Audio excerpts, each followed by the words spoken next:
আমার জন্য ফোন কিনতে গেলে? হ্যাঁ, ওই 6 GB র্যামের ওই ফোনটা দেখান। 6 GB র্যাম দিয়ে আমি কি করব? ফোন তো শুধু ফোন করার জন্য, অত র্যাম দিয়ে কি হবে?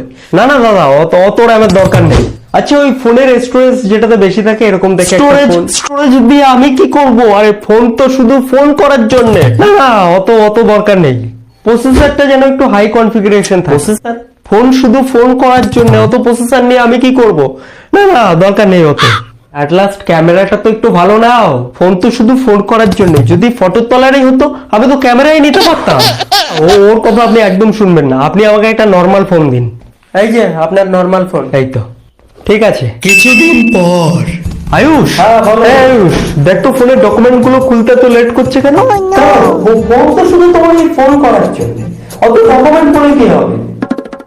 দেখ না, ফেসবুক হোয়াটসঅ্যাপ ছাড়া আর কোনো অ্যাপস ইনস্টল করা যাচ্ছে না। হবে না, ওটাতে আর অ্যাপস ইনস্টল করা যাবে না। কেন? তো ওই পাশের বাড়ির রমেশ জেঠুর ফোনে যে সবকিছু ইনস্টল করা যায়। রমেশ জেঠুর ফোন 128 GB আর তোমার ফোন 32 GB। আর তাছাড়া ফোন তো শুধু ফোন করার জন্য, অত অ্যাপস ইনস্টল করে কি হবে? ওরা ফেসবুকে কত সুন্দর সুন্দর ফটো ছাড়ে, আর আমার ফোনের ক্যামেরাটা দেখ এত ঘোলা আসছে কেন? আরে ফোন তো শুধু ফোন করার জন্য। যদি ফটোই তুলতে হয় তাহলে তো তুমি কি ওই ক্যামেরাই নিতে পারতে।